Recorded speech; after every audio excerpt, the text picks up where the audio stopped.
우리는 어제 에스겔 37장의 말씀을 통해서 마른 뼈의 환상을 보았습니다.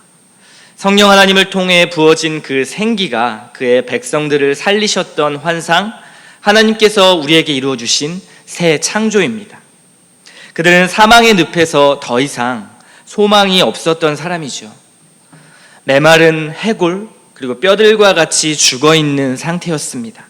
그렇게 영원히 썩어져서 없어져도 그만인 그의 백성들에게 살과 생기를 불어넣으시고 영원한 생명을 허락해 주신 것입니다. 한 인간이 요람에서 무덤까지의 긴 여정을 마치고 나면요, 그들을 반기는 최후는 흙에 매장된 이 마른 뼈와 같은 모습이라는 사실을 우리는 부정할 수가 없습니다. 이것은 육체적인 죽음뿐만 아니라요, 영적인 죽음도 마찬가지입니다. 하나님을 떠나 자기 스스로의 길을 걸었던 그 인생은 마른 뼈와 같이 생명과는 전혀 동떨어진 사망과 파멸의 길, 영원한 사망인 것이죠. 보십시오. 이것은 유다가 바벨론을 통해 멸망으로 하나님을 떠난 삶과 의미가 무엇인지를 날카롭게 성경이 지적하고 있는 바로 그 대목입니다. 그런데 하나님께서 어떠한 조건도 보시지 않으시고 그들을 구원해 내실 것이라는 약속을 우리에게 하고 계신 것입니다.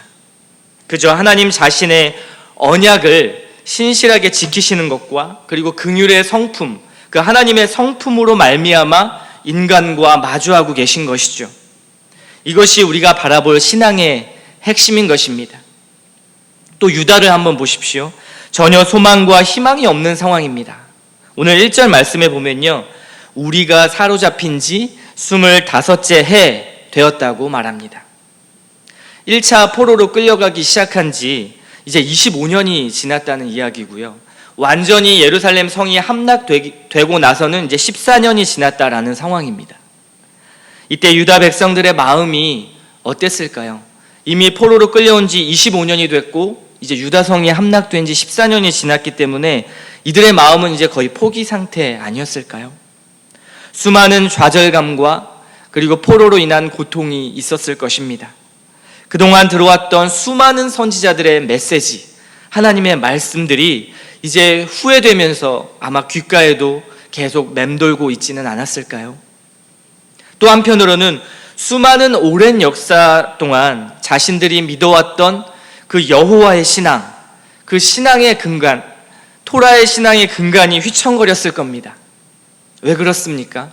하나님께서 아브라함과 다윗에게 약속하신 그 언약이 있었기 때문입니다. 거룩하게 구별되어서 성전에 임하셨던 그 하나님의 임재가 성전이 무너지면서 사라져 버렸습니다.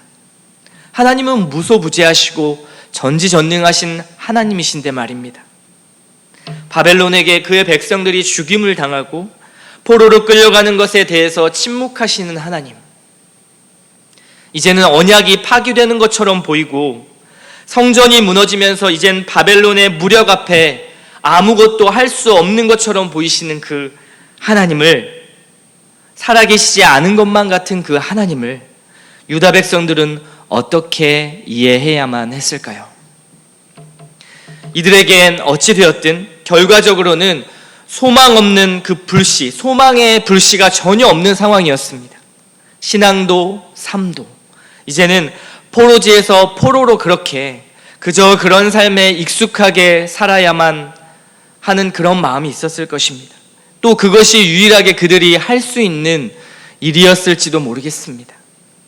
그런데요, 하나님께서 마른 뼈가 생명을 얻어 군대가 되는 그 환상을 보여주시며 회복이라는 그 미래를 열어주셨습니다. 그리고 38장과 39장에 이어서는요, 미래에 마국 땅의 왕인 곡을 심판하는 이야기가 등장합니다. 이것도 상징적인 이야기인데요, 이스라엘의 장래에 대한 예언을 하는 것입니다.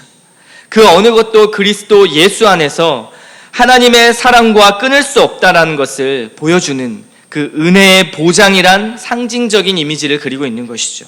복된 약속을 우리에게 37장, 38장, 39장에 하고 있는 것입니다.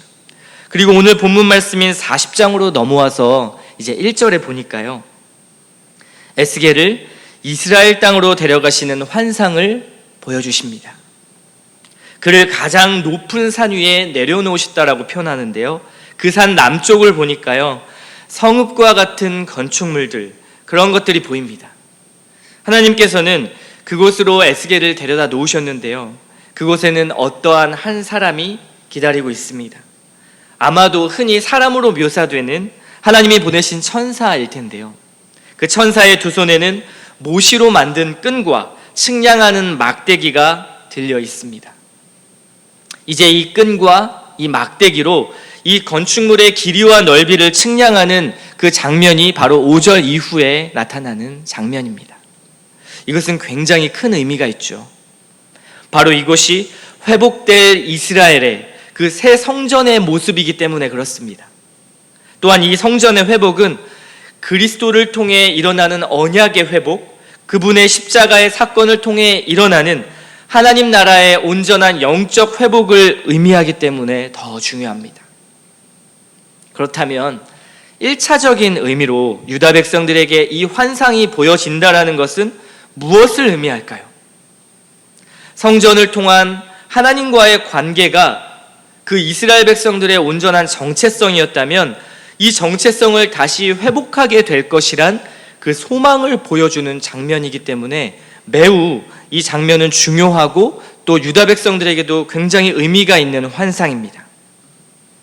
성전이 회복된다면 이들은 멸망했던 그 국가로부터의 회복, 그리고 하나님과의 관계 회복을 보장받기 때문에 너무 중요합니다. 이후에 뒤에 본문을 살펴보면요, 이 환상은 웅장함을 자랑했던 이 솔로몬의 성전보다 대략 300배나 큰 규모의 성전으로 보여집니다. 정말 놀라운 환상이 아닐 수 없습니다. 또 그 뒤에 본문을 살펴보면요, 성전 하나하나 길이를 자세하게 설명하는데요, 성전으로 들어가는 문들과 외벽의 두께가, 그리고 그 높이가 굉장히 두꺼웠다라는 사실을 우리가 알 수 있습니다. 여기서는 개역개정에서는 한 장대라는 표현을 쓰고 있는데요, 이 한 장대라는 길이는 대략 3.2m 정도 되는 그런 두꺼운 높이, 그리고 넓은 길이었습니다. 이것은 외벽의 길이가, 그리고 외벽의 두께가 3.2m라는 사실은 성소 바깥과 그리고 성소 안에 이 간극이 굉장히 넓다라는 것을 상징해주는 그러한 길이입니다. 하나님의 거룩함이 얼마나 죄악된 인간들로부터 떨어져 있고 멀어져 있는지를 그 두께로서 상징적으로 보여주는 것이죠. 이 간극을 우리 인간으로서는 도저히 좁힐 길이 없습니다. 그것이 피조물의 한계이고요, 그리고 하나님을 향한 반역의 결과입니다. 그 간극의 다리 역할을 해주신 분이 바로 예수 그리스도이시죠. 이 영광스러운 성전의 환상은요, 궁극적으로 예수 그리스도를 드러냅니다. 요한복음 2장 19절에 주님이 이렇게 말씀하셨습니다. 너희가 이 성전을 헐라 내가 사흘 동안에 일으키리라. 주님은요, 더 나아가서 십자가에서 죽으심으로 말미암아 지성소로 우리 인간이, 죄악된 인간이 하나님과 마주할 수 있도록 그 막힌 휘장을 찢어주신 분입니다.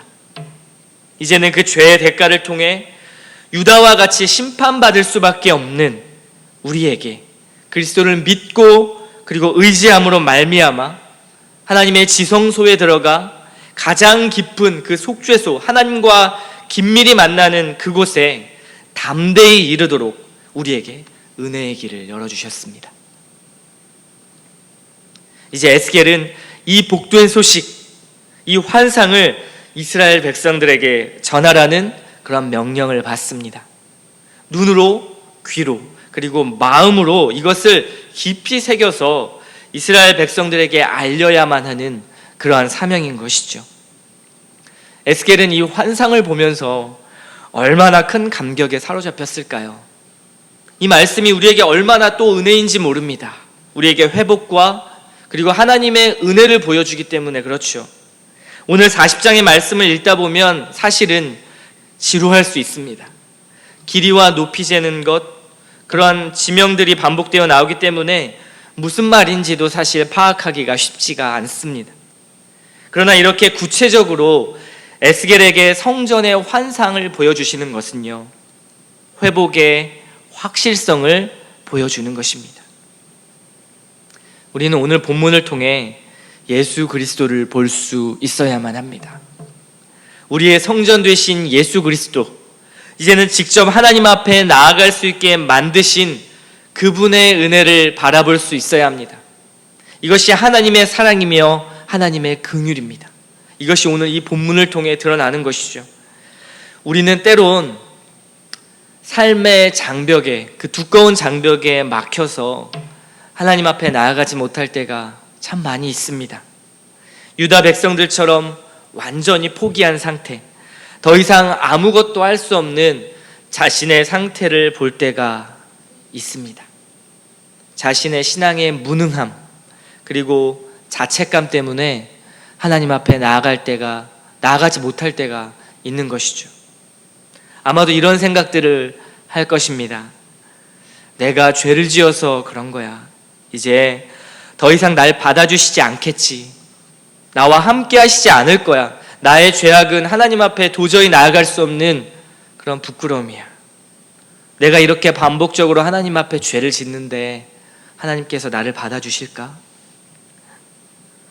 나는 뭘 해도 하나님이 도우시지 않을 것 같아. 않는 것 같아. 진짜 하나님이 살아계시기는 한 것일까? 내게 일어나는 이 시련은 도대체 어떻게 이해해야 하는 걸까? 하나님이 살아계시긴 한 걸까? 라는 그러한 생각들이 바로 하나님과의 관계를 막는 그러한 장벽이 된다라는 것을 아십니까? 하지만 그 두꺼운 간극, 그 두꺼운 장벽을 예수님께서 모두 부숴내셨습니다. 심판이 있어야만 구원이 있는 하나님의 방식을 예수 그리스도께서 모두 감내하셨습니다. 어떻게요? 십자가의 죽으심과 부활하심으로 나의 죄, 나의 무능함, 나의 연약함, 그 모든 것들을 모두 덮으시고 대신 모든 것을 성취해내셨습니다. 이제 이것을 우리가 믿음으로 말미암아 회복될 수 있는 것이고요, 그리고 예수님을 의지함으로 말미암아 그분이 가신 길을 우리가 걸어가고, 그리고 그의 발자취를 따라가는 삶, 그저 그 삶을 살면 되는 것입니다.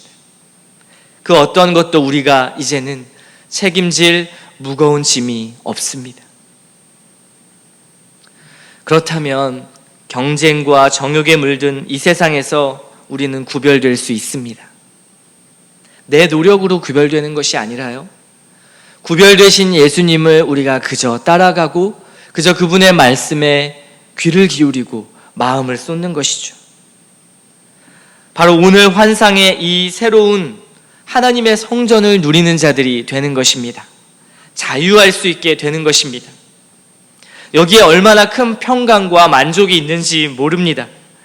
이것이 우리의 몸과 그리고 우리의 영혼을, 더 나아가 이 세상이란 치열한 삶 속에서 구원이라는 것을 잊지 마시기 바랍니다. 이 땅에서의 편견과 차별, 공로와 성취, 사람들에게 인정받는 것, 그리고 물질로서 우리가 어려움, 이 세상에서 구원받아야 한다라는 그 잘못된 생각에서 하나님께서 복음을 통해 우리를 구원해 내셨습니다. 이것이 바로 복음입니다. 오늘도 이 복음 되신 예수 그리스도를 의지하셨으면 좋겠습니다. 그리고 하나님의 얼굴을 바라보며 이제는 우리에게 거룩한 성전으로, 새 창조를 이루어내신 그 예수 그리스도를 바라보며 이제 세상에 얽매였던 것, 나의 마음 가운데 고난과 시련 가운데 있었던 상처와 아픔의 얽매임에서 모두 벗어나시고 이제는 오직 예수 그리스도만을 의지하는 저와 여러분 되시기를 간절히 소망합니다.